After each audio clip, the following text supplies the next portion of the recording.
जय हिंद। पश्चिमी उत्तर प्रदेश का जिला हाथरस यूँ तो बहुत सालों से ही चर्चा में था। अगर आप पिछले साल देखे होंगे तो ये वही हाथरस जिला है पश्चिमी उत्तर प्रदेश का, जहां एक युवक और युवतियों का लाश जो था वो पेड़ पर लटकता हुआ मिला था। कुछ साल पहले अगर जाएंगे तो ये वही हाथरस था जहां कुछ युवकों को वैलेंटाइन डे के दिन मिलकर 6-7 लोगों ने बहुत ज़्यादा मारा था। लेकिन इस बार की घटना उन पिछले सारी घटनाओं का रिकॉर्ड तोड़ दिया। आप महर्षि वाल्मीकि जी को तो जानते होंगे, जिन्होंने रामायण की रचना की, लेकिन आज बात ये महर्षि वाल्मीकि जी की नहीं बल्कि मनीषा वाल्मीकि है कि इसकी हंसती खेलती ज़िंदगी को, इसके सारे सपनों को बर्बाद कर दिया कुछ मनचले लोगों ने, जिनके बहुत ज़्यादा गुरूर था कि हम बहुत पहुँच वाले हैं। 14 दिन तक जिंदगी और मौत से लड़ती रही मनीषा इस हॉस्पिटल से उस हॉस्पिटल तक रेफर किया गया और अंततः यह सफदरजंग हॉस्पिटल में अपनी आखिरी सांसें ली। और बदनसीबी तो देखिए इस मनीषा वाल्मीकि की कि इसे मुखाग्नि भी नहीं मिली अपनी परिवार के लोगों से। जिसे एक रीति रिवाजों के तहत हम अंतिम संस्कार करते हैं, उसे पेट्रोल की तरह जलाया गया, जैसे घर के पुराने कबाड़ सामान को जलाया जाता है। अरे हमारे यहाँ तो कोई पाकिस्तानी या कोई आतंकवादी भी मरता है ना, तो उसे हम उसकी परंपराओं के हिसाब से दफनाते हैं। और इस बेचारी की क्या गलती थी कि इसे रात 2 बजे जलाना पड़ा। लापरवाही की हद देख लीजिए। 4 मनचलों ने इसका अपहरण किया और मनीषा के गर्दन की हड्डी तोड़ दी गई, जबान काट लिया गया, रीढ़ की हड्डी टूट गई, कथित बलात्कार किया गया। इसके बाद मनीषा को वहीं हाथरस के अस्पताल में भर्ती कराया गया, जहां तबीयत बिगड़ता देख उसे रिफर किया गया अलीगढ़ में भी तबीयत नहीं संभली तो रिफर किया गया एम्स में। और एम्स ने क्या कहा, हमारे पास बेड नहीं है, और इसे ट्रांसफर कर दिया गया सफदरजंग अस्पताल में, जहां उनकी डेथ हो गई। अब एक बात बताइए, ये एम्स में कई ऐसे वार्ड है जो खाली रहते हैं हमारे नेताओं के लिए, उनका कोटा है, नेताजी आएंगे, क्या वहां खाली जगह पे नहीं भर सकते हैं? आज किसी नेता को जरा जोर से खांसी आ जाए, देखिए पूरा एम्स लग जाता है उनके पीछे। लेकिन हम लोग के लिए ये नहीं लगेगा। अब जब बात विकास की होगी तो आप पूछिएगा कि विकास तब क्या चीज है कि जब अगर इतनी सीरियस मैटर को, जिसका गर्दन टूटा है, जिसकी रीढ़ की हड्डी टूटी है, ऐसे सीरियस मरीजों को भरने के लिए अगर उनकी भर्ती के लिए एम्स में सीट नहीं है तो फिर क्या हो रहा है, कहाँ गया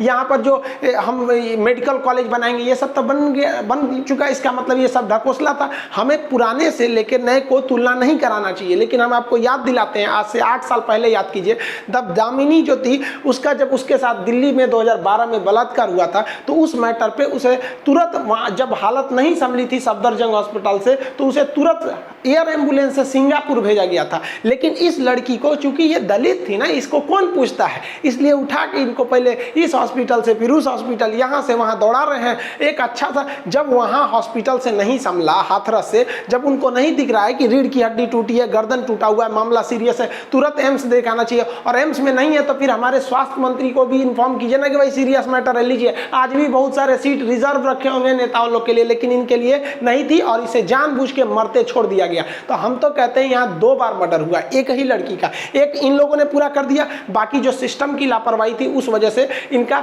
एक तरह से कहिए तो बचा सकते थे, क्योंकि 14 दिन तक ये लड़की जिंदगी और मौत से लड़ रही थी। और उसके बाद सफदरजंग ने जब पोस्टमार्टम किया तो पोस्टमार्टम में जितने नियम कानून प्रोटोकॉल थे सबकी धज्जियां उड़ा दी गई, बिना परिवार वालों को बताए बॉडी भेज दिया गया। मीडिया रिपोर्ट के हिसाब से अगर देखेंगे तो जिस वैन से गाड़ी बॉडी को लाया गया उसमें नंबर प्लेट भी नहीं था। जब यहाँ आए तो घर के लोग रोते बिलखते रह गए, लेकिन वहां पर समझा बुझाकर इन लोगों को रात 2:30 बजे क्या कर दिया गया, अंतिम संस्कार किया गया। काहे को अंतिम संस्कार किया गया? बॉडी जला दी गई। अंतिम संस्कार ऐसे ही होता है, पेट्रोल छिड़क के जला दीजिएगा। आप कोई सामान, घर का कबाड़ चीज जला रहे हैं, 2:30 बजे कहीं अंतिम संस्कार होता है? किस शास्त्र में लिखा है कि सूरज डूबने के बाद किसी महिला का अंतिम संस्कार होगा? किसने देखा कि मुखाग्नि किसने दिया? आप दे दीजिएगा वहां पर मुखाग्नि। मतलब आपको संस्कार भूल गया। बड़े बड़े बात करने कि सनातन संस्कृति को बचाना, इन्होंने डुबा दिया। देखिए इसको शर्म नहीं लगता है, वहां बैठ के हंस रहा है, इसको वर्दी किस लिए मिली है, इसको समझ में आता है? यहाँ पे सबको ऐसे लोगों को तो बर्खास्त कर देना चाहिए, सस्पेंड भी नहीं करना चाहिए, ताकि आगे जाके एक नजीर बने कि ऐसे खिलवाड़ मत किया कीजिए। पुलिस ने क्या किया, हाथरस को तो एकदम किला बना दिया। अरे भैया पुलिस वाले, आप लोग थोड़ा पहले सजग रहते ना तो आजकल महिलाओं की ये हालत नहीं हुई रहती। पुलिस ने FIR लिखा कितने दिन बाद? 8 दिन बाद। अब नॉर्मल FIR लिखा था छेड़खानी का, बाद में दबाव बना तो फिर हत्या की कोशिश का लिखा गया। पहले FIR 4 लड़कों पर लिखना था तो केवल 1 पर लिखा गया। अब जाके जाके 4 पर लिखा गया। इतना गंभीर मैटर हो गया, उसके बाद जाके यूपी पुलिस जागी, पता नहीं क्या मतलब यूपी हाथरस जिला को पूरी कैद कर दिया गया। क्यों कैद किया गया? रात में आखिर 2:30 बजे आपने अंतिम संस्कार क्यों किया? क्योंकि जानते हैं कि अगर लाश को जला देंगे ना तो जो भी सबूत मिलता रहेगा, जो दोबारा पोस्टमार्टम की क्रिया होगी वो नहीं कर सकते हैं। तो 3 दिन तक यूपी पुलिस ने बहुत ही बेहतरीन षड्यंत्र करके जो जो चीज जांच में फंसने लायक थी उसको बेहतरीन ढंग से साइड करते गई ताकि कोई सबूत बचे नहीं। लाश जला दिया गया है, अब कुछ मिलने वाला नहीं है, दोबारा पोस्टमार्टम नहीं हो सकता है। पुलिस कर रही है रेप नहीं हुआ है, लाश अगर नहीं जलाया गया रहता, सुबह आती तो दोबारा पोस्टमार्टम होता। 8 दिन बाद आप मेडिकल करा रहे हो, वहां पे रेप के पुष्टि होगी, और आप कौन होते हो रेप हुआ कि नहीं हुआ? पुलिस डिपार्टमेंट का ये काम है ये बताना कि नहीं हुआ। आखिर आप किसको बचा रहे थे? ये पुलिस लगाकर किसको बचा रहे थे? मीडिया को नहीं जाने दिए। मीडिया क्या पाकिस्तान से आए थे कि वहां जाके बम फोड़ देते? नहीं जाने दे रहे। ये कोई मैटर बनता है? यहाँ पर किला बना दिया पूरी तरह से हाथरस को। इसका मतलब कुछ ना कुछ छुपाया जा रहा था, वरना कहीं नहीं छुपता तो डर नहीं। अरे कहीं मीडिया को रोका है? नहीं है। लेकिन क्यों रोका गया? तो कोरोना का दिक्कत है। अरे बहाना लेके पूरी तरह से सबूत को सपड़ा साफ कर दिया गया। और हद तो हो गई हमारे डीएम साहब की। अरे डीएम साहब को तो एक अलग से नोबल पुरस्कार देना चाहिए। ऐसा डीएम साहब को ये समझा रहे हैं कि मीडिया वाले 2 दिन बाद चले जाएंगे, बाकी हम ही लोग काम आएंगे। भाई साहब आप लोग कितना काम आते हैं ना, सबको पता होता है। यहाँ अगर कोई मर जाए ना सड़क एक्सीडेंट में तो कोई नहीं आने वाला है यहाँ पे, ये बोलते हैं। और कमेंट देखिए भाई साहब का, ऐसे डीएम साहब, ऐसा डीएम को तो टॉप डीएम घोषित करना चाहिए, जिन्होंने क्या कहा कि अरे तुम्हारी बेटी अगर कोरोना से मर जाती तो क्या होता, देखो कितना फायदा है कि तुमको मुआवजा मिल गया तुम्हारी बेटी के मरने का।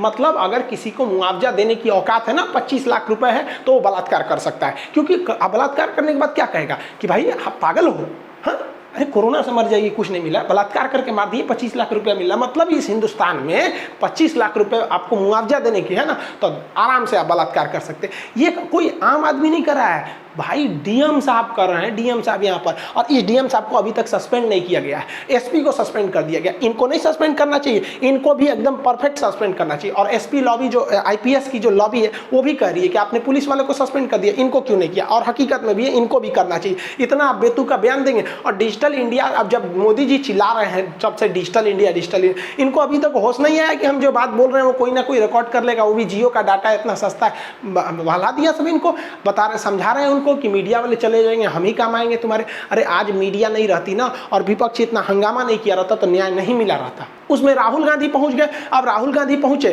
तो लोगों ने कहा कि भैया ये राजनीति करने पहुंचे हैं। हकीकत में राजनीति करने पहुंचे हैं, और क्यों नहीं पहुंचेंगे राजनीति करने? राजनेता राजनीति नहीं करेगा तो कौन करेगा? हम लोग मास्टर लोग राजनीति करेंगे?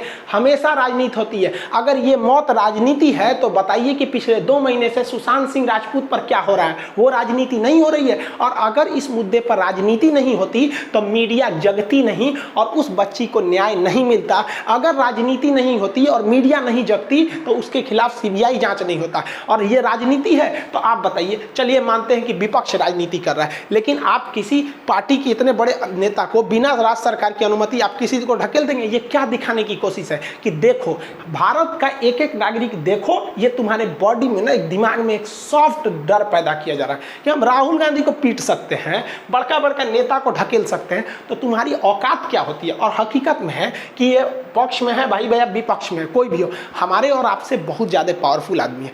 इसके बॉडीगार्ड रहते के बावजूद ढकेल के गिरा दिया गया। तो हम लोग गए रहते तो पता नहीं क्या होता, जिंदा आते कि नहीं आते। ये एक संदेश है, आप नहीं समझ रहे हैं ना, लेकिन ये धीरे धीरे आपके दिमाग में बैठाया जा रहा है कि देख हम जो बोले ना वही सही है, तुम कुछ हो हम थूर थार देंगे वहाँ पर।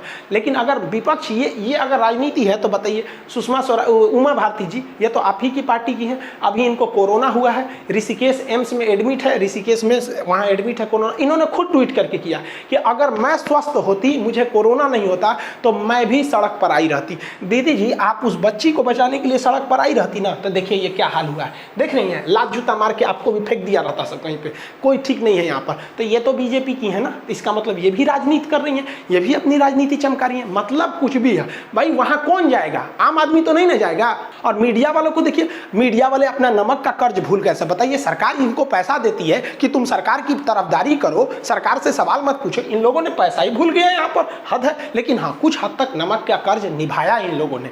इस बेचारी की मौत को इन लोगों ने पूरी कोशिश किया कि कांग्रेस और बीजेपी की लड़ाई घोषित कर दे, लेकिन अब जनता जाग चुकी है, क्योंकि जनता को लोगों ने इतना कांग्रेस बीजेपी इतना किया है कि जनता ऊब गई है। और आप लोग को खूब अच्छा से पहचान गई। इसको पहचान नहीं, इसको बेचारा को तो मंदिर का घंटी बजा दिया है। कोई भी आता है बजा के चल जाता है, कभी कोई भड़वा बोल देता है, कभी कोई दलाल बोल देता है। और ये भाई साहब, इनको तो बस पूछता है भारत, अरे पूछता है भारत। अपना वीडियो का लाइक डिसलाइक बंद करके रखा है। इसको कोरोना भाग रहा है, इतना भयानक कोई मतलब नहीं है।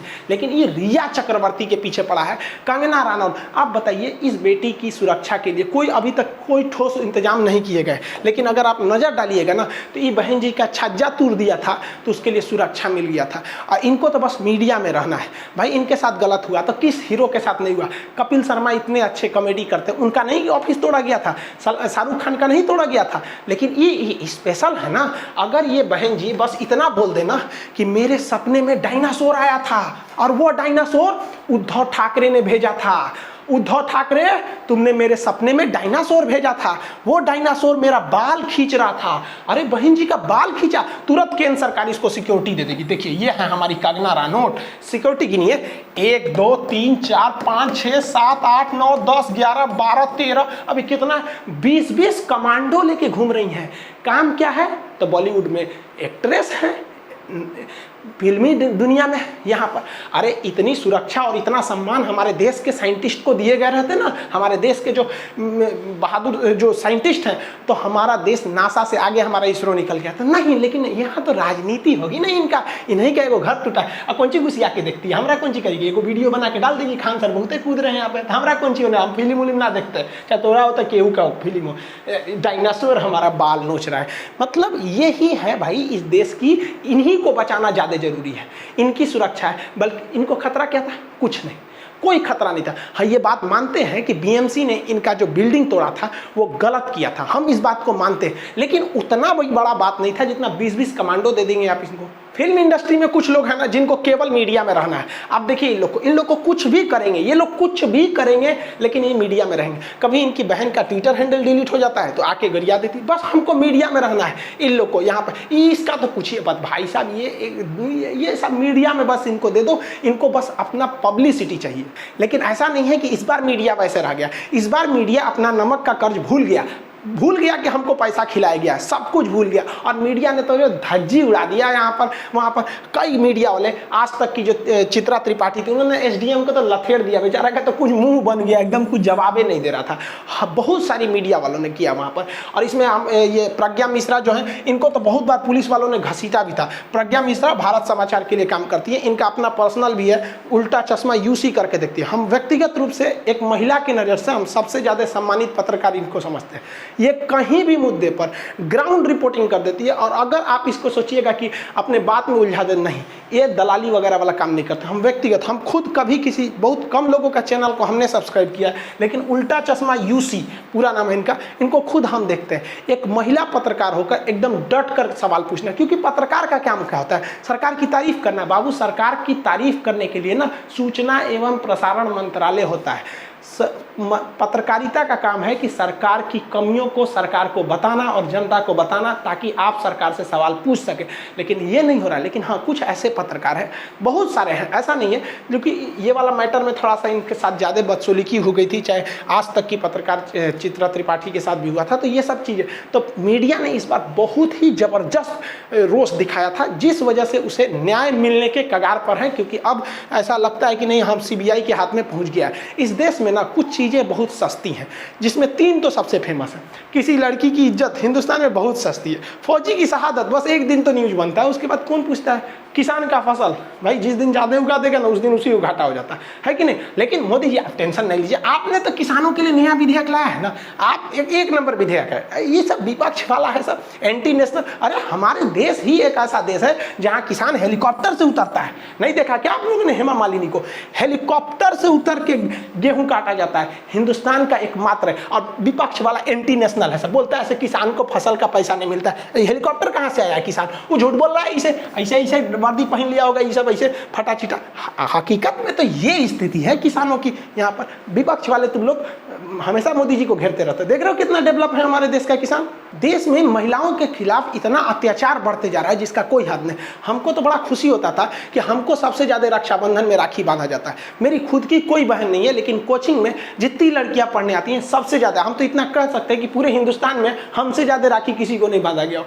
किलो में आता है राखी, तो हाथ नहीं उठता है यहाँ पर रक्षाबंधन में। अब बड़ा खुशी होती थी कि हमको इतना राखी बांध, लेकिन अब तो डर लगने लगा यार कि भाई हमारी बहनें सुरक्षित है कि नहीं। और कहीं ना कहीं पहले एक कमी लगता था कि मेरी बहन नहीं है, लेकिन अब जब देखते हैं मेरी बहन नहीं है ना तो एक रिलीफ लगता है, अरे यार भाई मेरी बहन नहीं है, पता नहीं क्या होगा, कब कौन उसके साथ रेप करेगा, मर्डर करेगा, हड्डी तोड़ देगा, ये लोग उसको ले जाके रात में कहीं दफना दे, कहीं जला दे, और लोग कहेंगे कि तुम्हारा ही गलती है। डीएम साहब आके कहेंगे अरे मिल गया ना मुआवजा, बहुत हो गया। रेप मतलब क्या होता है, नॉर्मल चीज़ है ये। हम तो धन्यवाद देना चाहते हैं सीमा कुशवाहा जी का। इन्होंने वही वकील हैं सुप्रीम कोर्ट की जिन्होंने जो निर्भया के 4 दोषियों को फांसी पे फंदे पर लटकाया था। इन्होंने दिल्ली से चल कर आई थी और इनको भी जाने नहीं दिया गया। वहाँ पे जो एडीएम है एसडीएम थे इनसे बहस कर गया सब। यहाँ पे हम तो आपका पैर छू के नमन करते हैं आपको, और उनको भी ना चारों को ऐसे, अगर जितने भी दोषी हैं उनको आप छोड़िएगा नहीं, हम सब आपके साथ हैं। और बाकी वकील लोग को कोई टेंशन नहीं। अरे यार इन लोग का बिजनेस है ना। याद कीजिए आप लोग फरवरी का महीना जब दिल्ली पुलिस का एक जवान ने एक तमाचा मार दिया था वकील को, भाई साहब पूरे वकील स्ट्राइक पे आ गए थे। पूरा वकील पूरा का पूरा केवल एक तमाचा मारने की वजह से स्ट्राइक। और अभी कोई स्ट्राइक पे आया? कोई नहीं स्ट्राइक पे आया। और तरीका हम भी तो गधे हैं ना। अरे यार ये वकील लोग हैं, ये पढ़े लिखे लोग हैं, हम तो टीचर लोग ऐसे अनपढ़ होते हैं लोग। तमाचा मारना एक्चुअली बड़ा क्राइम है ना। रेप तो छोटा मोटा क्राइम है यार, तो वकील क्यों स्ट्राइक करेंगे? हाँ, अगर किसी वकील को अगर आपने ऐसे कर दिया पूरे वकील स्ट्राइक पे आ जाएंगे। लेकिन रेप तो नॉर्मल चीज़ है। ओहो आप लोग समझदार हैं। देखिए हम आप लोग को समझा रहे थे भाई, आप लोग कानून के ज्ञाता हैं लोग, इसलिए आप लोग ने स्ट्राइक किया।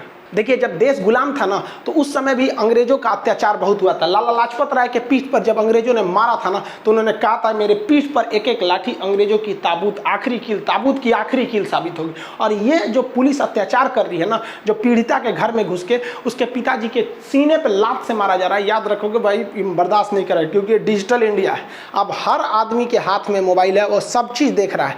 भले आप मीडिया को खरीद सकते हैं लेकिन YouTube अभी भी स्वतंत्र है। आज़ादी से पहले अगर देखेंगे तो सबसे ज़्यादा दबदबा वकीलों का था, चाहे वो महात्मा गांधी हो, चाहे बाला साहब भीमराव अम्बेडकर हो, चाहे जवाहरलाल नेहरू हो, मोतीलाल नेहरू हो या सरदार पटेल हो। वकीलों का दबदबा था क्योंकि ये कानून के पढ़े लिखे थे। लेकिन अब ये 20वीं सदी आ गई, ये 21वीं सदी है, 2020 है। अब यहाँ पढ़े लिखे लोगों का वर्चस्व रहेगा। अब जानते हैं ये ज़माना यूट्यूब ट्विटर फेसबुक का है। यहाँ ट्विटर पर आग लगा देगा सब, और गवर्नमेंट पर दबाव बनाने के लिए एकदम बेहतरीन ट्विटर है। और आप लोग तो छोड़िएगा मत, जो चैनल वाला उल्टा सीधा करता है डिसलाइक मारिए, ट्विटर पे तो आग लगा दीजिए कि हमें न्याय मिलना चाहिए। क्योंकि अगर आप दबे रहेंगे ना तो सब दबा के चल जाएगा सब। और यूपी में ऐसा कोई नॉर्मल मैटर थोड़ी है, ये हमेशा होता है। हम ये कोई यूपी है इसलिए हम इसलिए नहीं कर रहे। आप हैदराबाद में देखिए वहाँ पर, लेकिन हैदराबाद वालों ने ठीक किया, ये हैदराबाद की पुलिस भून दिया, इन सबको गोलियां मार दिया। सबको पता है इनकाउंटर फर्जी है तो ठीक है। यहाँ पे भी तो सबको पता है गाड़ी कैसे उलट गई थी। लेकिन विकास दुबे इतना खतरनाक हुआ क्यों? क्योंकि यूपी पुलिस की मिली भगत थी। इनको नहीं पहचान रहे हैं भाई साहब को। यहाँ पर इन्होंने ही इन्फॉर्मेशन दिया था इनको कि पुलिस जा रही है, तो जेसीबी लगा के कांड हो गया यहाँ पे। बाद में वो सस्पेंड हुए। जो भी हो, अगर पुलिस की मिली भगत नहीं होती तो पुलिस वाले शहीद नहीं हुए रहते। जब पुलिस का जवान मारा गया, धाए दे गाड़ी उलाट कर, लग रहा था जैसे कोई वेब सीरीज चल रहा है। सबको पता था कि अब विकास दुबे पकड़ा गया, पूरी इंडिया को पता था इनकाउंटर हो जाएगा। सुबह पता चला हो गया, एकदम वेब सीरीज की तरह इनकाउंटर हो रहा है। लेकिन यहाँ दलित की लड़की मरी है यार, कौन पूछता है दलित को यहाँ मरने के लिए होते हैं लोग, है कि नहीं? यहाँ पर मानसिकता होती जा रही है। यहाँ पर कड़ा से कड़ा क्राइम करना चाहिए, और जो अपराधी हैं इसमें उनको वही सजा देना चाहिए जो हैदराबाद में हुआ था, आज जो कानपुर में हुआ था। इससे नीचे तो कोई सजा ही नहीं बनी है उनके लिए। अरे उत्तर प्रदेश में हम क्या करेंगे ऐसे राम राज का जब सीता ही सुरक्षित नहीं रहेगी? अब याद करिए जरा सतयुग, जब सीता माँ को रावण ने अपहरण किया था ना, तो लंका में भी सीता जी सुरक्षित थी, जो दुश्मन के यहाँ, और यहाँ हमारे अपने यहाँ सुरक्षित नहीं है। और वही सीता जी जब लंका से वनवास काट के आई अयोध्या में ना, तो यहाँ यूपी के लोगों ने चढ़ा दिया उनको अग्नि परीक्षा में। लो यहाँ पर मतलब देखिए कि रावण के अंदर इतना इंसानियत थी जितना हम आज मानव के अंदर नहीं है। वो राक्षस था। हम लोग को तो लगता है कि भैया वो राक्षस, अगर उसे कहिएगा तो अब हम लोग को तब किस श्रेणी में रखिएगा आज के मानव को। उत्तर प्रदेश जो है ना कुछ दिन में उत्तरी कोरिया से आगे निकल जाएगा। और ये क्या तुम किम जोंग समझते हैं आपने कहा बहुत खतरनाक है, तुमसे खतरनाक हमारी की यूपी पुलिस है। देखते हैं हमारे यहाँ के डीएम साहब कितने खतरनाक है। यूपी पुलिस को देखते हो, रातों रात चिता जला देते। तुम्हारे यहाँ है इतना पावर, यूपी पुलिस से टक्कर ले लोगे? तुमको पीछे छोड़ दिया हमारे यूपी पुलिस के लोग। और ये कुछ एंटी नेशनल लोग कहते हैं कि उत्तर प्रदेश में विकास नहीं हो रहा। उत्तर प्रदेश उत्तरी कोरिया से आगे निकल गया, ये क्या बोलेगा यहाँ पर? इसकी हिम्मत है थोड़ा उत्तर प्रदेश में आ जाए, पता नहीं कब इसका मरा जाएगा यहाँ पर, इसको समझ में नहीं आता है। हालांकि यूपी पुलिस ने अभी फाइनली सीबीआई जांच की मांग की, सीबीआई जांच के लिए अप्रूवल दे दिया है। हालांकि पीड़िता का कहना है कि सीबीआई जांच जो अपनी रिपोर्ट है वो कोर्ट को सौंपे, न कि सरकार को सौंपे। यानी उनका कहना है कि सीबीआई जांच हो लेकिन सुप्रीम कोर्ट की निगरानी में हो। लेकिन हमारा मानना है उनको ये हैदराबाद वाली सजा दो, अगर कोई जो अपराधी है ना उड़ा दो एकदम बढ़िया से। और नार्को टेस्ट की भी बात कही गई है। नार्को टेस्ट और पोलियोग्राफिक टेस्ट होता है जो आपके हार्ट बीट इत्यादि को पकड़ लेता है कि अगर आप झूठ बोलते हैं तो एक संभावना रहती है पोलियोग्राफिक टेस्ट में आपके पकड़े जाने की यहाँ पर। और मोदी जी को भी कहते हैं और योगी जी को भी, जो एनएसए है ना यूपी का सबसे खतरनाक कानून, जो नेशनल सिक्योरिटी एक राष्ट्रीय सुरक्षा कानून रासुका है, ये इन लोगों पर क्यों नहीं लग जाता है? ओहो, डॉक्टरों पे अगर कोई थूक दिया तो सबसे खतरनाक कानून लगता है एनएसए। डॉक्टरों पे थूकना सरासर गलत है, उन पर लगना भी चाहिए एनएसए। लेकिन हमारा कहना है कि इन बलात्कारियों पे क्या एनएसए नहीं लगना चाहिए? और हमको ऐसा पता नहीं क्यों फील हो रहा है कि नहीं, थूकना ज़्यादा बड़ा क्राइम है, बलात्कार ज़्यादा बड़ा क्राइम नहीं है। क्योंकि अगर बलात्कार बड़ा क्राइम रहता, हड्डी तोड़ के सरेआम जीभ काट के मार देना बड़ा क्राइम रहता, तो सबसे बड़ा कानून रहता है एनएसए वगैरह, है कि नहीं? यहाँ पे समझ गए। और योगी जी आप टेंशन नहीं लिया। और एक और बात कहते हैं, हिंदुस्तान के लोग मुगलों की चमचागिरी करते हैं। आप कम कर पानी बोलता है सब, बताइए, ये तो मुगलों की भाषा है पानी। आप इसका नाम चेंज कर दीजिए, हम आपके साथ हैं। पानी नाम नहीं रहेगा अब इसका, अब इसका नाम हो जाएगा अखिल भारतीय राष्ट्रीय पेयजल पदार्थ। यहाँ पर ऐसे मुगलों की भाषा बोलता है, सभी सबको समझ में नहीं आता भारत की संस्कृति। कोई एंटी नेशनल बोल दिया पानी तो समझ में, अखिल भारतीय राष्ट्रीय पेयजल पदार्थ हो जाएगा इसका नाम। यहाँ पे एकदम एक नंबर बात करता है सभी सब। वो तो हम थैंक्स करते हैं इलाहाबाद हाई कोर्ट की लखनऊ बेंच ने, उसने स्वतः संज्ञान लेके यूपी को तो एकदम बढ़िया से लपेट लिया। उनके गृह सचिव को, डीएम, एसपी, जितने आला अधिकारी हैं सबको बुला लिया है कि आइए आप 12 तारीख को हम आपसे बढ़िया से निपटते हैं। और पीड़िता के परिवार को भी बुलाया है कि उनको दबाव में ना हो। अभी बढ़िया से कोर्ट ने एकदम बढ़िया से सुनवाई इनको अच्छा से किया। कोर्ट बेहतरीन होता अगर सीबीआई को कोर्ट अपने अधीन लेके जाँच करती कि भाई आपने जो रिपोर्ट किया, आप उसको जो जानकारी है उसे आप हमारे पास सबमिट कीजिए। क्योंकि आप याद कीजिए कि सुप्रीम कोर्ट ने क्या कहा था, सीबीआई जो है पिंजड़े में बंद एक तोता की तरह, और हकीकत में भी है। वो गवर्नमेंट जो कहेगी, क्योंकि वो गवर्नमेंट के अधीन आता है और कोर्ट गवर्नमेंट के अधीन नहीं आती है। तो जो पीड़िता है उनके परिवार का भी जो मानना है कि हाँ सीबीआई जांच ने तो गवर्नमेंट ने अच्छा किया है और योगी जी ने भी बहुत बेहतरीन किया है। अगर योगी जी अगर इसको पहले ही कर देते तो इतना बवाल नहीं होता। क्योंकि कुछ लोग कह रहे हैं ये बवाल इसीलिए कराया गया है कि ताकि किसानों का ध्यान भटकाया जा सके। अब उन लोग का क्या कहना सही है वो गलत है ये नहीं पता है, लेकिन खुद उनको भी पता था कि भाई इतना बड़ा बवाल होता है, सीबीआई जांच सौंप दीजिए वहाँ पर और जल्दी से। क्योंकि एसआईटी को सौंपा गया, एसआईटी ने कुछ खास काम किया नहीं वहाँ पर जाने के बाद। और उठपटे जो बयान आने लगे कि मुआवजा ले लो, मार देंगे, ये करेंगे, अब फिर रेप नहीं हुआ, ये थोड़ा सा अटपटा बयान आने से ना थोड़ा सा निराशाजनक होती है। और कुछ लोग तो उनके भी समर्थन में आ गए जो मतलब अपराधी हैं, अभियुक्त है। भाई आपके समर्थन की क्या ज़रूरत है? पुलिस अपना जांच कर ही रही है, सीबीआई कर रही है। जो पीड़िता है उनको भी अपने उचित सुरक्षा मुहैया कराना चाहिए सरकार को। लेकिन देखिए कहीं ना कहीं पुलिस और सरकार केवल इनकी जिम्मेदारी नहीं है कि ये ऐसी घटनाओं को रोक सके। एक रेप करने को इसको सामाजिक की भी जिम्मेदारी है। समाज में भी एक संदेश, माँ बाप की भी जिम्मेदारी बनती है। अगर कोई लड़का ऐसा करता है तो उसको सख्त से सख्त कार्रवाई दे। माँ बाप देखते हैं कि उनका बेटा उल्टा सीधा करता है लेकिन बोलते नहीं, अरे तुरंत डांटो उसको, वहीं पर तब समझ में आएगा। गवर्नमेंट को भी इन रेप वालों के लिए खतरनाक नियम लगाना चाहिए कि जिनके परिवार का आदमी रेप कर दिया ना, साले को एनआरसी से बाहर कर दो, जा तुम यहाँ डिटेंशन सेंटर में रहना। यहाँ पे क्या वो ये खतरनाक नहीं है? यहाँ पर पूरे परिवार को जब आप सजा डालिएगा ना तो पूरा परिवार दबा के रखेगा, तब हर परिवार जगेगा कि रे तरीका रेप करेगा, हम लोग एनआरसी से बाहर चल जाएंगे। इसका सदुपयोग करना चाहिए। और जो सालों की संपत्ति है ना, पूरी संपत्ति लेके सरकारी कर देना चाहिए, वहाँ अनाथ आश्रम, हॉस्पिटल या फिर पीड़िता के परिवार को दे देना चाहिए, ताकि उनको समझ में आए, फिर एक सामूहिक जिम्मेदारी बने कि हाँ ये चीज़ है। और जो भी बलात्कारी है ना, इनके पूरे परिवार नाम का चौराहे पे एकदम पोस्टर लगवा दो ससुरा के, ये हैं फलाना के बेटा, इनके माता जी हैं हैं जिन्होंने इतना संस्कार सिखाया, बाप ने इतना संस्कार सिखाया कि बेटा ने बलात्कार कर दिया। एकदम कैसे नेता सब उद्घाटन करता है तो शिलान्यास होता है, वैसे करा दो, ताकि उनका खानदान जब तक रहे तब तक याद किया जाए कि इसी खानदान का एक हरामी था जिसने किसी का बलात्कार किया था। और पुलिस वालों की भी जिम्मेदारी बनती है। आप देखिए एक आम आदमी फौजियों की कितनी इज्जत करता है। अगर हमारे गांव में फौज आती है ना, एकदम आदमी सेफ महसूस करता है, अरे हमारी फौज आई है, गले लगाने का मन करता है फौजियों को, दिल से आदमी सैल्यूट करता है फौजियों को।